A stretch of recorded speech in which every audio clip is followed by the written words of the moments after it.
presented by Science at NASA. Everyone knows that space is cold. In the vast gulf between stars and galaxies, the temperature of gaseous material routinely drops to 3 degrees Kelvin, or 454 degrees below 0 Fahrenheit. It's about to get even colder. NASA researchers are planning to create the coldest spot in the known universe, inside the International Space Station. We're going to study matter at temperatures far below anything found naturally, says Rob Thompson of NASA's Jet Propulsion Laboratory. He's the project scientist for NASA's Cold Atom Lab, an atomic refrigerator slated for launch to the space station in 2016. We aim to push effective temperatures down to 100 picokelvin. 100 picokelvin is just 1/10 billionth of a degree above absolute zero, where all the thermal activity of atoms theoretically stops. At such low temperatures, ordinary concepts of solid, liquid, and gas are no longer relevant. Atoms interacting just above the threshold of zero energy create new forms of matter that are essentially quantum.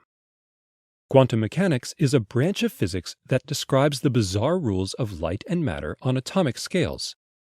In that realm, matter can be in two places at once. Objects behave as both particles and waves, and nothing is certain. The quantum world runs on probability. It is into this strange realm that researchers using the Cold Atom Lab will plunge. We'll begin, says Thompson, by studying Bose-Einstein condensates.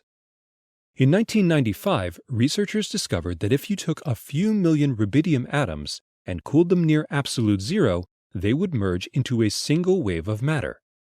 The trick worked with sodium, too.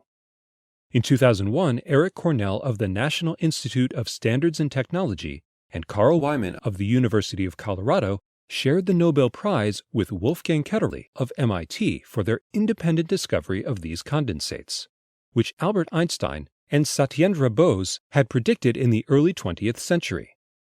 If you create two BECs and put them together, they don't mix like an ordinary gas. Instead, they can interfere like waves.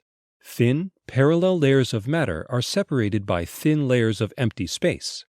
An atom in one BEC can add itself to an atom in another BEC and produce no atom at all. The Cold Atom Lab will allow us to study these and other phenomena at perhaps the lowest temperatures ever, says Thompson. This could lead to the discovery of interesting and novel quantum phenomena. The space station is the best place to do this research. Microgravity allows researchers to cool materials to temperatures much colder than are possible on the ground, where the heavy pull of gravity can interfere with the process of refrigeration. No one knows where this fundamental research will lead. Even the practical applications listed by Thompson, quantum sensors, matter wave interferometers, and atomic lasers, just to name a few, sound like science fiction. We're entering the unknown, he says. Researchers like Thompson think of the Cold Atom Lab as a doorway into the quantum world. It's worth noting, however, that doors can swing both ways.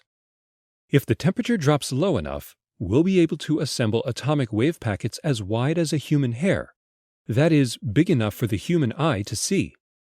A creature of quantum physics will have entered the macroscopic world. And then the real excitement begins.